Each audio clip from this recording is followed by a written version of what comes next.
In many societies across the world, persons living with disabilities are forced to navigate extraordinary challenges, even to meet very basic needs. In the world of work, attitudes, stereotypes, and just the lack of reasonable accommodations continue to negatively impact individuals with impairments. Now, we're going to unpack this in a lot more detail. And to help us do so, I'd like to welcome Dr. Kwasi Tonge to our podcast. He's a researcher in the field of disability studies. Dr. Tonge, so happy you could join us. Thank you. Good afternoon. Excellent. Now, I'd start our conversation by asking you just to share with us briefly, how did your inquiry into the field of disability studies really get started? Well, persons who know me know that my background is information technology, really. So when my interest grew in getting into doing a PhD program, my idea was to create mobile applications for persons with varied forms of disabilities.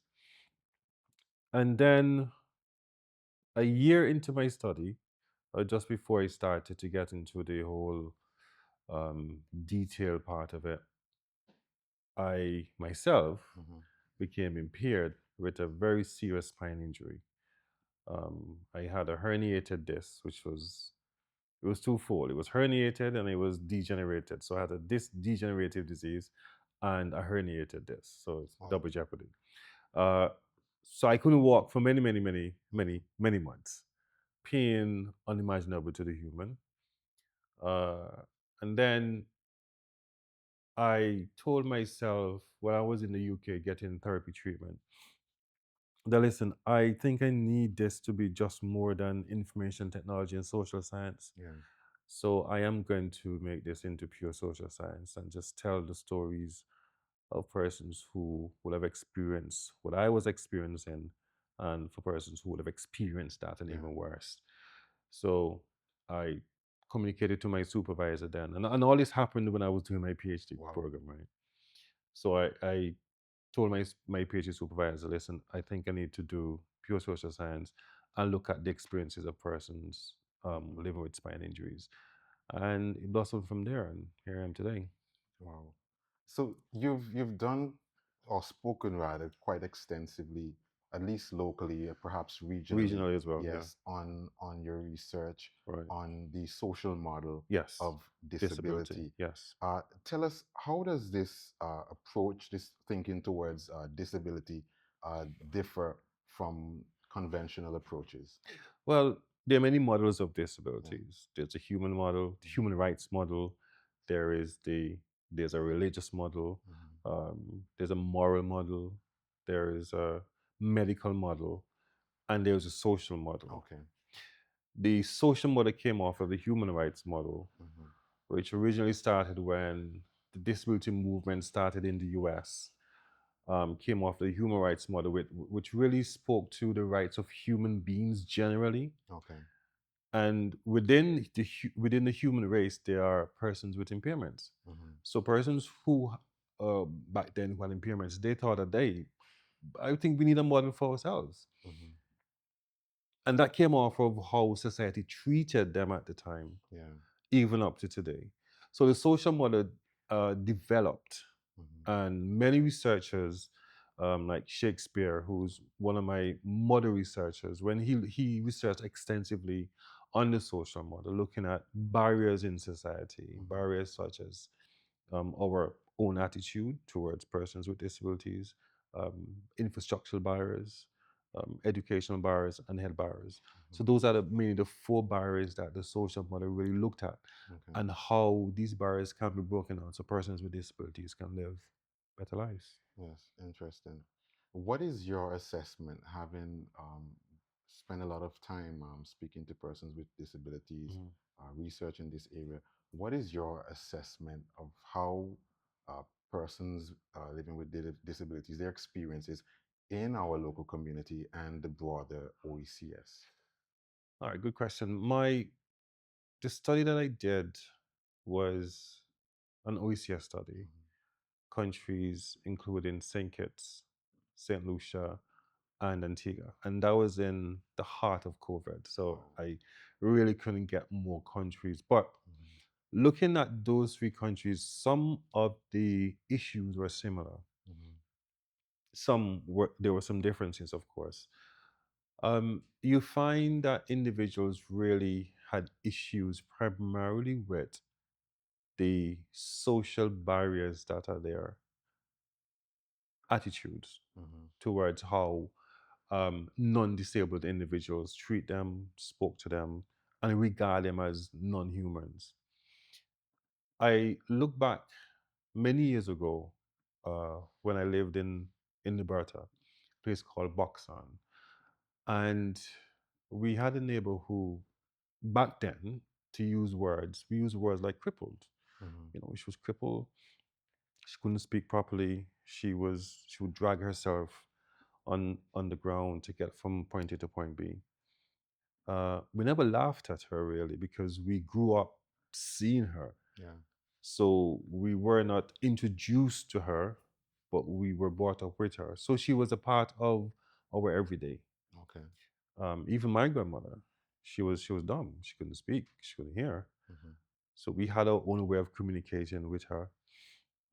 I say all that to say is that the evolution of one's thought process of disability, it takes time.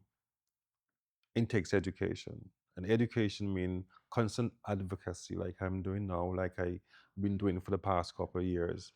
And to change that mindset of individuals, I think one of the core things that we can do is to introduce sessions like these from the Mhm. primary school level. Yeah. So when individuals see a disabled person, and when we get further into the conversation, I really want to make the distinction between what is a disability and what is an impairment. Okay. So when a young person see a person who is disabled, they would not see them as different. Mhm. So introducing that from early, they will have that understanding that this person is just less able to help themselves. Mhm. Mhm. So let's use the opportunity to break that down right Yeah. now. The differences between someone with an impairment Yeah. and disability. Okay. So if you, God forbid, let's use someone. If an individual is driving home, they got in a serious car accident, they have a spine injury, the L4, L5 is totally crushed, they can't do anything. Yeah. That is an impairment. The impairment is they have a spine injury. Okay. The disability is they are unable to walk. If you ask the average person now who uses a wheelchair, what is that individual's issue? They will say they have a disability. Mhm. They don't really have a disability. They have an impairment which hinders them from walking. Okay. A disability refers to your inability to perform a particular task, right? Correct. So if you can't go down that stairs, you are disabled from descending the stairs and from coming up the stairs. That's your disability right there. Are you a disabled person? No. If you are amputated or you're blind or you're deaf, you can't see or hear, that's an impairment. Mhm. Yeah. Your disability is your inability to do that particular thing. Mhm. You can't hear, you can't see, you can't walk, you can't lift something because of an amputated hand, Okay. or you may have severe nerve damage in your right hand, so you can't do anything with this hand. That's your impairment. Mhm. But because you cannot perform a particular task, that now is your disability. Mhm. So if your phone stopped working, your disability is you cannot communicate, right? Correct. Yeah. Right. So your phone is impaired because it's non-function. Yeah. So that is the main distinction. Mhm. Then impairment is the medical side of it. Yeah, you're unable to do something, or your inability to do something because of that medical issue is your disability. Mhm. I think I follow. So that's the main distinction. Mhm. So how does knowing these distinctions um, help us in our understanding of how we treat persons with Oh, disabilities? it really helps a lot. Um, so let's go back to the school Mhm. situation. If a student knows that a person who is a wheelchair user is unable to walk, their understanding of that situation gives them a more empathetic spirit to them. Okay. It allows them to perhaps want to help them. Mm-hmm. But notwithstanding, especially persons who would have been using a wheelchair for many years, they will tell you that they prefer not to be helped because they have developed a sense of independence, Okay. which is another conversation also. Mm-hmm. And with that independence come a driving force to be as normal as possible. Okay. And with that normalcy, independence grew. It Mm-hmm. grows over time. You'll find, in addition, that if we understand more about the whole plight of persons who are impaired, we ourselves are going to be better humans. Mm-hmm. But not only that, we'll have an empathetic spirit to the individual who is impaired, but to all humans. Yeah. Yeah, it's just like if the government or if a business place provide a ramp for a person who is a wheelchair user, a big screen for customers when they come in, perhaps they can't hear but they can see properly. Mm-hmm. It helps the impaired individuals, but who does it also help? The non-disabled individuals, right? Correct. Yeah. Yeah. Because people can see better, Yeah. and when you have a ramp, it's a better access. Yeah. Yeah, there are many people out there who are walking, but there's something about the hips. They may probably have a hip problem. Mm-hmm.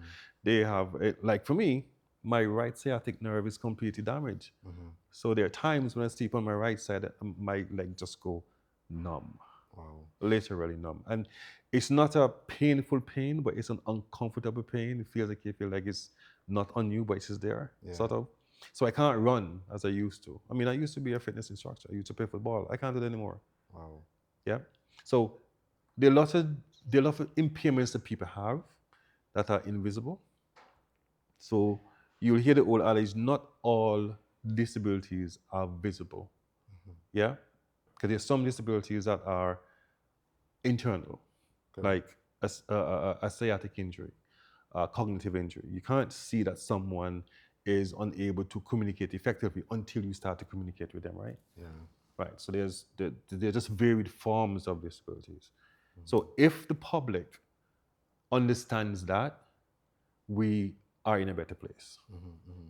So, how is this understanding filtering into the way we do things? Let's say policy being Mm. developed, how employers, because we're talking about workers as well, um, make various accommodations for persons with disabilities, both as far as people coming to do business as well as All right. employment. One of the things that I did after I defended um, my dissertation was with the Association for Persons with Disabilities here in Antigua. We approached the AG's office where I looked at the act in detail and found that there were some things that were could be improved, Okay. things that were missing, Mm-hmm. and things that could be enforced. So those were the three things that I actually looked at: Mm-hmm. enforcement, improvement, and addition. The addition part will come from what the public in itself needs, as in for their improvement. Yeah. Then we look at also the issue of what is missing. If it's missing, that means that it affects what needs to be added. Yes. All right. And then we also look at the overall aspect of enforcement. Mm-hmm. If the act is there and it's not enforced, the persons who is affecting, they're always going to be in that same position. Yeah. So let's look at it from the private sector, government, and see if there's a synergy. One of my primary goals, I wanted to do it this year, but I'm going to do it next year because I started with the government in reverse, is to impress on all private sector businesses to have what is called a disability policy. You know, that disability policy is a guideline. And if you are a business, you should not discriminate. Mm-hmm. That means if you have a job opening, the job opening is for everybody, right? As long as you're suitably qualified. Now, you may have a job opening, but you have an application that is not suited for someone who may not be able to come to your office. Mm-hmm. Because most of the times you hear, pass by your office and pick up an application. Okay, I'm impaired, I can't walk, so I can't really come and get the application. Yeah. Or the application may be online, right? I'm not computer savvy, so how am I gonna? I mean, I have the internet. So if you what I term as reasonably accommodate for most people, including persons who are disabled, everyone will have a fair chance, right? The policy would guide all that. The policy will ensure that there's no discrimination because you, as an individual, may be working within an establishment and you may get injured on the job Yeah. that render you impaired and then you are disabled. You may not be able to function as you normally used to, right? Will your job reasonably accommodate for you? But if there's a policy, Correct. then they Yes. will have to. Yes. Let's go to the government side of things now. Unfortunately, there's no policy.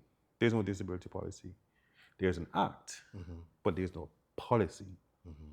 You may have an act, and an act is law, right? And something must be guided by law. Yeah. The policy is what is guided by law. So government offices, Mm-hmm. they're not guided by a disability policy. Mm-hmm. So if I'm disabled within the service, where do I go to get some sort of not financial compensation, but what do I do Mm-hmm. when I'm disabled? Yeah. What body do I go to? If I'm aggrieved, where do I go? Yeah. Who do I see? There is what is called an arbitration body in the Act. Mm-hmm. However, it is not enforced. Mm-hmm. Yeah? There should be a council that is not there. So if I'm rendered disabled and I go to a place for employment or I'm discriminated against by an employer or business place, I should be able to go to that council and make a report. Correct. Yeah. And then the arbitrating body would then hear my case. This is like um, a court setting. Yeah. You go there, you make a case, and then that body should arbitrate against what is happening to you. And if you are in the right, Mm-hmm. the Act states that you can be compensated financially or the business fine a hefty sum. The sum that is there, if I remember, I think it's about $10,000, and I'm trying to increase that Yeah. with consultation. Mm-hmm. So I'm listening to you, and I'm learning again that there are limitations in the act, and also there's the lack of enforcement. And I'm thinking, so how then have persons with disabilities been managing under these circumstances? And also, I'm wondering what exists in other jurisdictions and how far behind are we in Antigua and Barbuda and perhaps the wider OECS? Well, let's answer the first question. They make a complaint to the Ministry of Social Transformation, and there's a unit that is responsible for persons with disabilities. Okay. How far does it go? Nowhere, because it can't go anywhere. Who they're going to complain to? There's no structure. Other Caribbean countries are, there may be one or two Caribbean countries that are ahead of us, Okay. and this is a CARICOM issue. Jamaica and the Bahamas, if my memory serves right, they do have their council set up, and there is an arbitrating body. There are many other Caribbean countries that do not even have an act. They're trying to get the act in place now, like St. Kitts and St. Lucia, Barbados don't have an act. Belize, right? So those countries are, they do have lots of organizations that care for Yeah. persons with disabilities. So you may not find that there are many issues there of complaints and so on. Okay. Perhaps maybe that's why they weren't forceful enough in getting the act, but there are a lot of support organizations within those countries. There are a few here in Antigua, but one of our main issues is getting buy-in from public. And the public is you and I, Correct. business spaces, to support these organizations. Mm-hmm. Case in study, yesterday was International Day for Persons with Disabilities. There was one news article yesterday on most of the stations, one news article, Yeah. and that was my voice. Mm-hmm. Nothing else. Nothing else. No, I felt very depressed about it.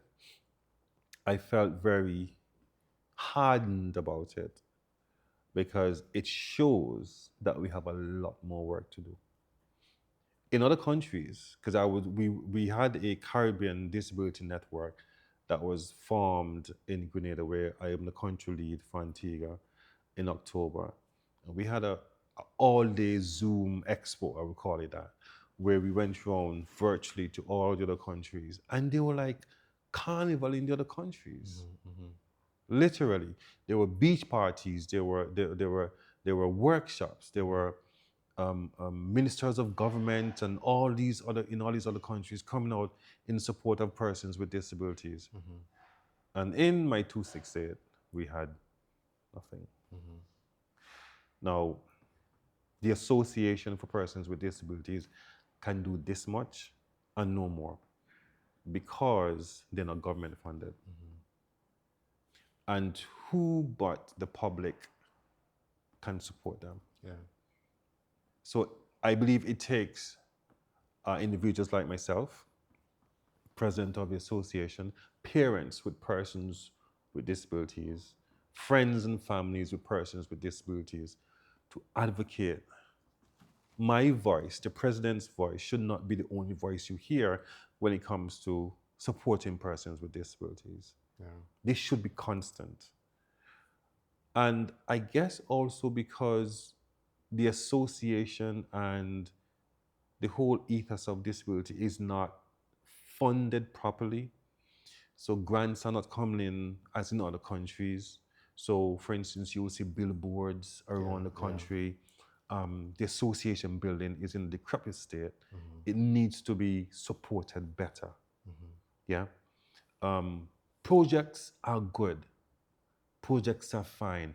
But if persons with disabilities don't have a place to go to and relax and be comfortable to call this our home, Mm-hmm. where else would they go? Yeah.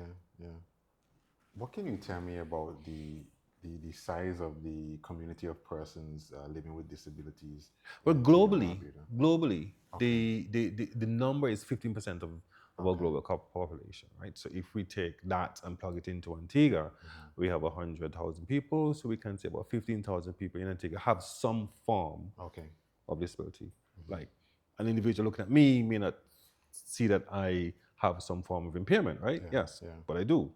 But so when you look, if you ask the average person again, what does disability mean to you?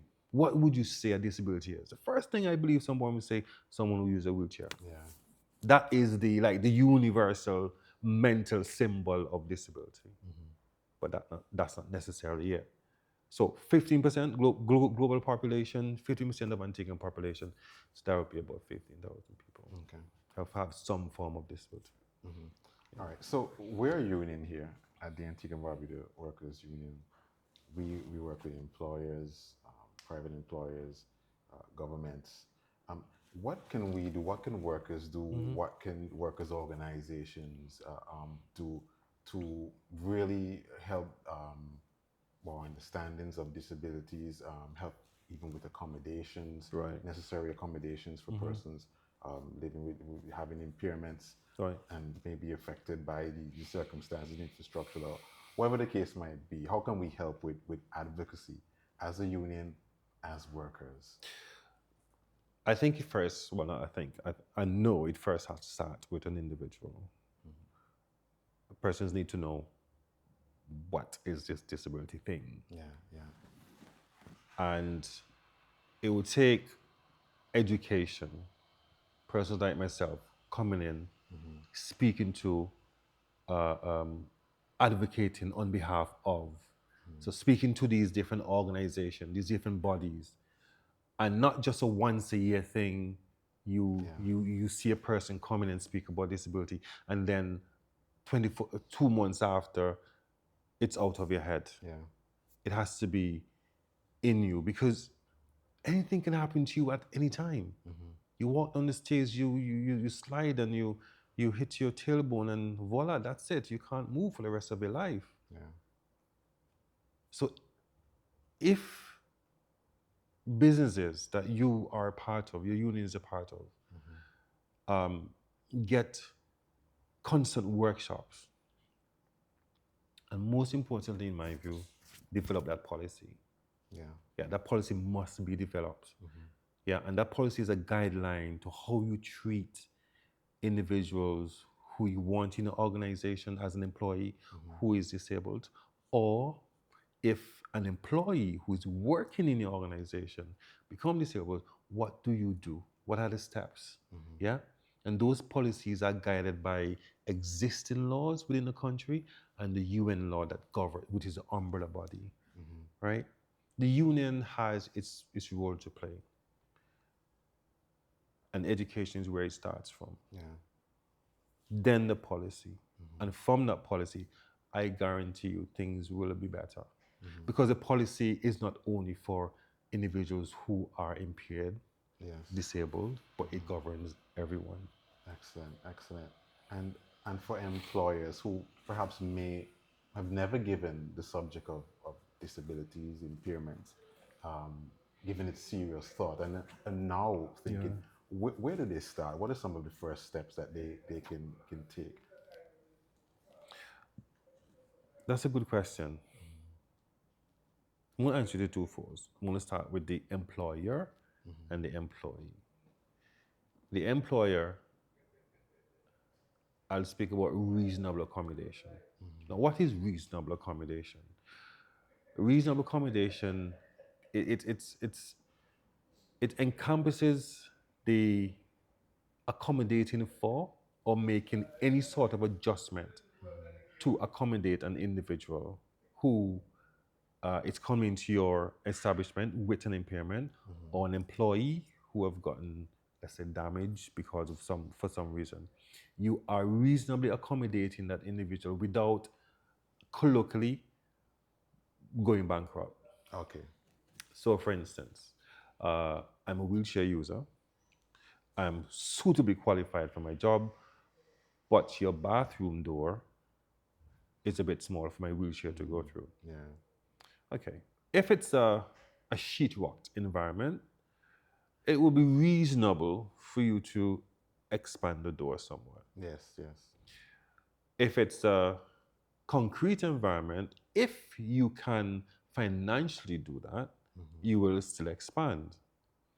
If all your walkways are too small and the kitchen is over there and I'm a wheelchair user, depending on how sympathetic and what your policy states, you will get a small kitchenette for that person. So, for instance, a person may need a cold drink all the time. So, you put a small little fridge in the person's workspace to prevent them from, from asking someone to pass something on a ledge. Yeah.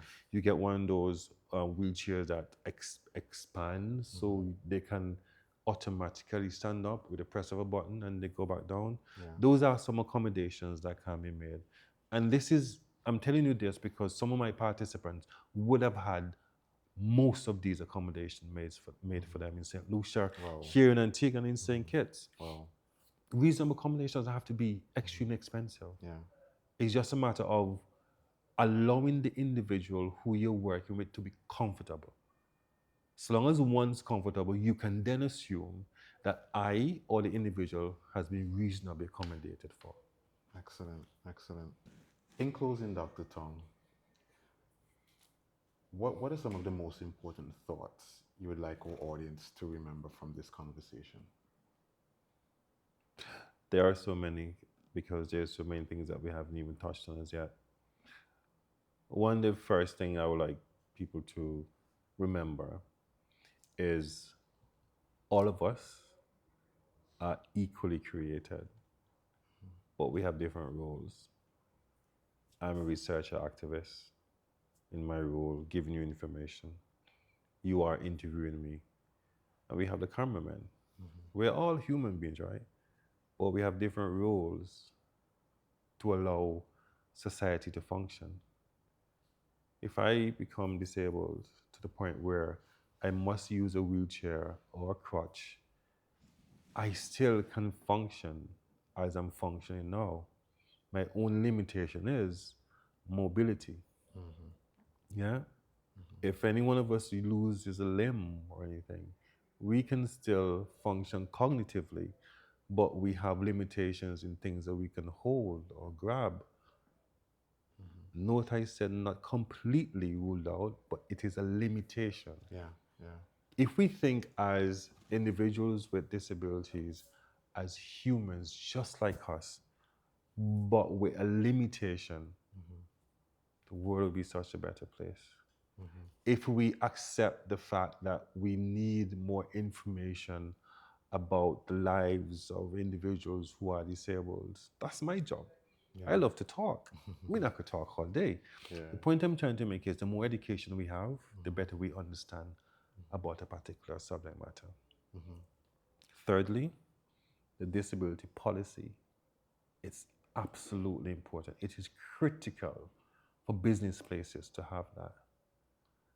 Because, let's say for argument's sake, that someone comes in and they believe that they've been aggrieved and they go to the tribunal, the law is there, but there is no policy in the business space to cover them. But the law will come down heavy on them because of workplace discrimination. Yeah. So these are things that I really would like our public to remember. And most importantly, that I said earlier, we're all created equally, but we have different roles. Excellent. Now, just before we go, a question I should have asked a bit earlier. Yeah. Now, having worked along, particularly even during your research Mm-hmm. and interacting with so many individuals with impairments, I'm curious to know what are their reflections on their experiences in our societies, how they've been treated. Mm. Different treatment, different societies. I think the worst treatment that I documented was unfortunately here in Antigua. The second worst was in St. Lucia. So I'll start with the St. Lucia first. So one of my participants, she fell in love in her latter stage of her impairment. She was a wheelchair user, Mm-hmm. and she fell in love. The guy was an able-bodied individual, non-disabled, and she got pregnant. So imagine someone in a wheelchair, um, and a man is pushing her, let's say, down Market Street Mm-hmm. with a belly, and people seeing that, right? Yeah. As human beings, we will look and say, like, "What am I looking at? Yeah. Like, what, Yeah. what's, Yeah. what's, what's going Mm-hmm. on there?" So she felt as if she just wanted to vanish every time she go out into the public because people don't understand the whole issue of sexuality with persons who are disabled. They can have sex just like you and I. Yeah. Yeah. They are human beings. As long as they're medically cleared to do, they can. Mm-hmm. They can have children as long as they're medically cleared to do so. And that brings into the whole issue of independence. Mm-hmm. Now, independence is not just the ability to do things physically for yourself, but most importantly, to make decisions for oneself. Correct. Yeah. And one of those decisions is that she decided to have a boyfriend, she decided to have sex, she decided to have a child, and she decided to bring that child. Mm-hmm. So, going out into society in the early stage of her pregnancy, she felt discriminated against. And then the verbal started to gear towards her boyfriend. People started to say nasty things about him. So what happened? They withdrew themselves from society. And unfortunately, over time, the able-bodied human could not withstand the pressure. So the relationship split. Ironically. So she now is a single disabled mother, albeit the child is 9 years old now. Mm-hmm. Healthy, bouncing boy. Amazing. And the second The story. the first one that was most egregious in my view, Yeah. was the Antiguan one. Okay. Wheelchair user also. Uh-huh. He works normally, just like you and I. And he would leave from home in the early morning to go to get to work, mainly to beat the traffic because his parents are not that well off that they can have transportation to take him to work. Yeah. Okay. And he recalled one time that he was going to work. No, he was coming from work that evening, and he was accosted, he was beaten, and he was robbed of money. Clearly, they knew that he was probably paid at that particular time. That was his assumption because he had his pay money that day, and he was robbed and he was beaten. Wow. He went directly to the police station, and what happened? Nothing.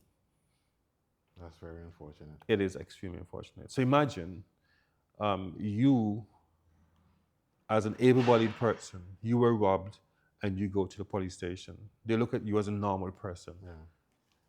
Normal, because you can stand, you can speak properly, and you explain yourself. He can speak properly. He could have explained himself, which he did. The only difference is he was in a wheelchair. Yeah. So they saw him differently. Yeah. So the perception of persons in the public towards persons with disabilities need to change. Absolutely. And that can only come from advocacy and constant education. Absolutely. And we're hopeful Yeah. that your work Yes. as a researcher and also as an advocate Yes. for persons with disability will sort of start to build a lot more momentum, Right. starting in our local communities Yeah. and branching out further towards the OECS, Yes. so that we can, over time, change these attitudes, I really hope so. so that we can have more positive stories and really hope positive so. experiences from persons that are living with impairments, Yes. those whose impairments result in disabling circumstances based on our societies. Right. Right. And culture. just to interject something before we wrap up, I like the fact that you use the word disabling environment. Because what we do have now in Antigua is a disabling society. Yeah. That basically means that we don't see individuals with disabilities as an integral part, an important part of our society. It's like we see an individual with a disability as you take your part in society and we take our part. Yeah. And that's just not right. Correct. Yeah. Yeah. That's just not right. It is one of the most marginalized groups in our society, the disabled community. Wow.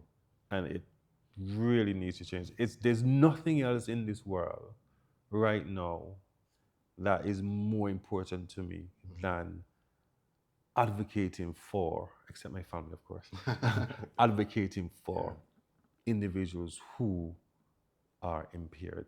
It is just nothing else take my attention. Wow. Dr. Tom, we see your passion. Thank you. And we want to thank you so much for spending some time with us here on the Workers Podcast. Good. And we do hope to have you again sometime in the future. I'll be available. Thank you again. Good. Well, that brings us to the end of this edition of the Workers Podcast. Do remember to join us again next time. Bye-bye.